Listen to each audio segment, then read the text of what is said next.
Baik, salam sehat untuk kita semua. Nama saya Dani F. Albar, NIM 18055310002. Nah, pada penugasan proses produksi 2 ini, di sini saya akan menjelaskan tentang gasket cutting on laser cutter atau pemotongan gasket menggunakan laser pemotong. Nah, langsung saja masuk kepada poin yang pertama. Pengertian dari gasket sendiri itu merupakan suatu materi atau gabungan dari beberapa materi yang diapit oleh dua sambungan mekanis yang dapat dipisah. Jadi gambarannya seperti ini. Misalkan di sini adalah sebuah sambungan, maka di antara sambungan ini terdapat sebuah gasket. Jadi letak gasket tersebut di antara dua sambungan mekanis yang dapat dipisah. Nah, yang mana secara sederhana gasket sendiri dapat diartikan sebagai lapisan yang berfungsi untuk melindungi atau melapisi antar sambungan pada pengerjaan pipa maupun pengerjaan yang berkaitan dengan permesinan, yang mana fungsi utama dari gasket tersebut adalah untuk mencegah terjadinya kebocoran. Nah, kemudian dari bahan-bahan untuk dalam pembuatan gasket itu secara umum dibagi menjadi tiga. Yang pertama adalah bahan metal, kemudian yang kedua adalah non metal, yang ketiga adalah setengah metal atau yang biasa disebut dengan semi metal. Nah, untuk yang pertama adalah metal, itu terdiri dari tembaga, aluminium, dan kuningan. Kemudian yang kedua adalah non metal, itu terdiri dari asbes, kertas, seramik, kulit, gabus, dan lain sebagainya. Kemudian yang ketiga adalah semi metal, itu terdiri dari campuran antara bahan non metal dengan bahan metal. Nah, masuk ke poin selanjutnya itu adapun jenis-jenis laser pemotong itu secara umum juga dibagi menjadi tiga. Yang pertama adalah CO2 laser, yaitu kelas paling bawah. Kemudian yang kedua adalah YAG laser, itu adalah kelas menengah. Kemudian yang ketiga adalah fiber laser, yaitu kelas yang paling tinggi atau paling baik.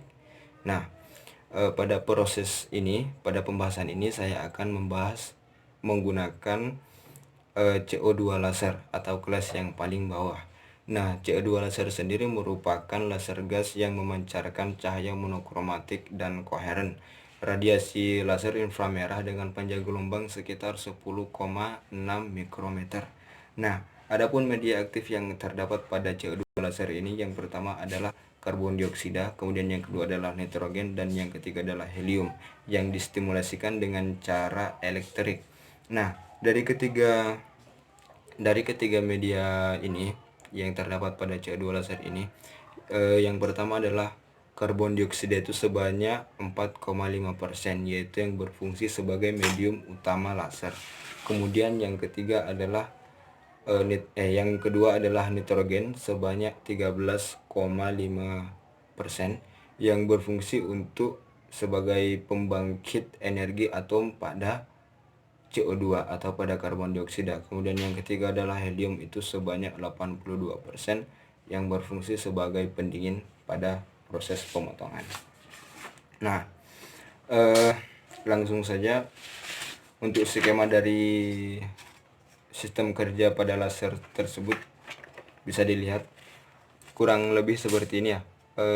Ini adalah laser resonator atau pusat dari sinar laser. Kemudian ini adalah cermin, yang ini adalah lensa pemfokusan. Kemudian yang ini adalah gas yang distimulasikan tadi dengan cara elektrik. Kemudian ini adalah nozzle, ini adalah nozzle-nya. Yang ini adalah benda kerja, dan yang ini adalah kepala pemfokusan laser ini. Nah, langsung saja dari proses kerja laser sendiri itu berawal dari laser resonator. Ini adalah pusat dari sinar laser, yang mana dari sini sinar akan diluncurkan menuju cermin. Nah, setelah sampai ke cermin ini, sinar akan dibengkokkan menuju lensa pemfokusan. Setelah sampai ke lensa pemfokusan, di sini sinar akan diperkecil melalui nozzle dan keluar melalui nozzle. Nah, bersamaan dengan itu gas yang sudah distimulasikan tadi itu keluar melalui nozzle juga bersamaan dengan sinar laser dan sampai kepada benda kerja. Kemudian benda kerja mengalami deformasi atau patah. Kurang lebih singkatnya seperti ini. Kemudian dari dari apa? Dari pemotongan ini juga terdapat langkah-langkahnya.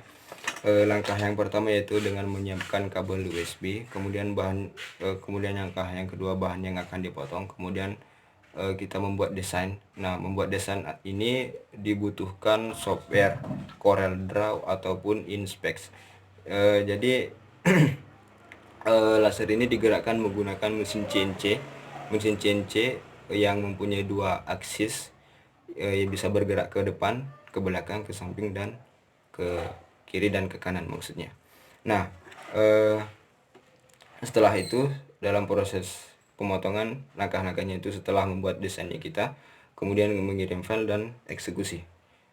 Nah, kemudian adapun kelebihan dan kekurangan dari laser CO2 ini. Nah, untuk kelebihannya itu yang pertama adalah proses yang non kontak. Kemudian yang kedua, dapat bekerja dengan banyak bahan. Yang ketiga adalah hasilnya lebih presisi daripada dibanding dengan dengan cara manual. Kemudian yang keempat itu lebih cepat dan lebih rapi dibanding dengan cara manual. Kemudian yang kelima adalah bisa untuk pola-pola yang lebih rumit. Nah, kemudian untuk kekurangannya sendiri itu konsumsi dayanya itu lebih tinggi. Konsumsi daya lebih tinggi. Kemudian yang kedua adalah membutuhkan software. Nah, membutuhkan software seperti yang saya bilang tadi, CorelDRAW dan Inspex. Baiklah, sekian video presentasi dari saya. Untuk kurang lebihnya mohon dimaafkan, dan jika ada yang kurang jelas silahkan ditanyakan. Akhir kata, terima kasih.